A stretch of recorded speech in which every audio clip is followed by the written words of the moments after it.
Loué soit Jésus-Christ, sa paix soit avec vous.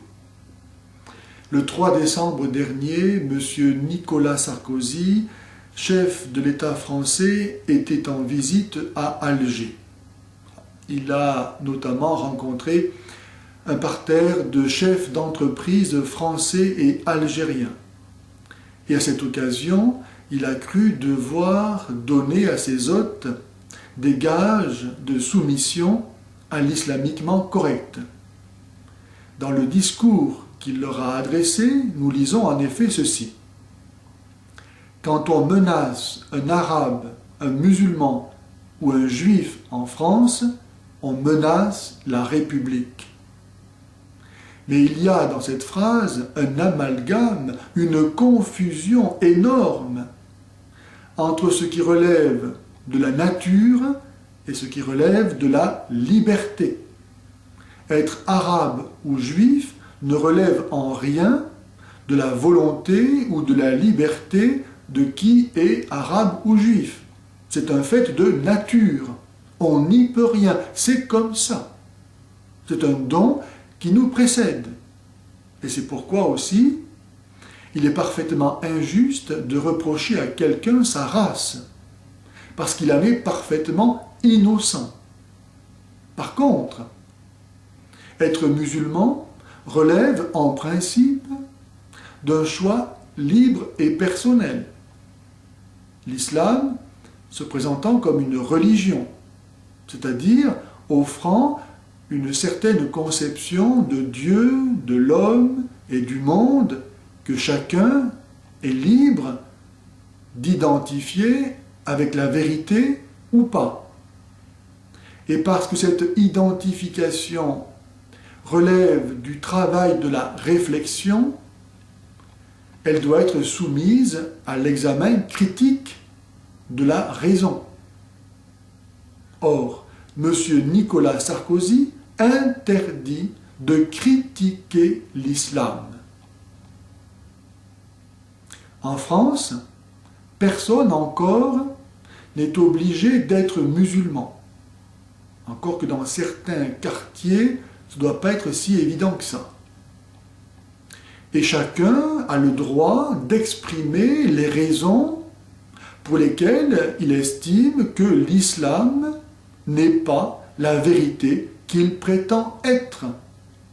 Et donc, a le droit de le dénoncer comme une imposture, sans devoir pour autant subir les foudres et les menaces du chef de l'État.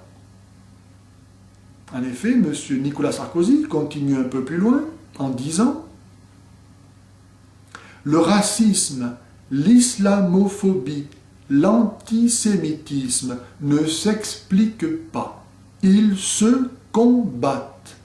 Ils se combattent. » Voilà que M. Nicolas Sarkozy déclare la guerre à tous ceux qui ne veulent pas apporter à l'islam les gages de crédibilité que celui-ci réclame. Ne pas aimer l'islam, le dénoncer comme une imposture, c'est être dans l'obscurité. Ça ne s'explique pas. Il n'y a pas de raison possible pour ne pas aimer l'islam. C'est-à-dire pour ne pas reconnaître qu'il dit la vérité. Comment aimer l'islam si je ne crois pas qu'ils disent la vérité et que donc ils disent le mensonge? Il n'y a rien de plus semblable à un antisémite qu'un islamophobe. Tous deux ont le même visage, celui de la bêtise et celui de la haine, poursuit notre président. Ainsi donc, si vous ne voulez pas aimer l'islam, lui apporter les gages de crédibilité qu'il réclame, vous êtes bête. Et même vous êtes mauvais, vous êtes plein de haine. vous êtes culpabilisé parce que vous ne voulez pas de l'islam. En interdisant de critiquer l'islam, M.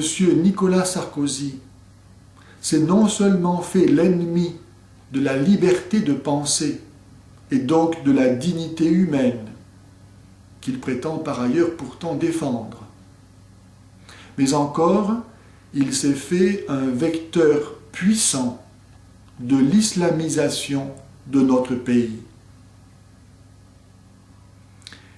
Si donc, comme moi, vous êtes scandalisé de la livrée qu'endosse notre président au service des desseins d'hégémonie planétaire de l'islam que lui a légué son fondateur et dont témoigne quasiment partout son histoire, douloureusement, je vous invite à lui écrire pour le lui faire savoir.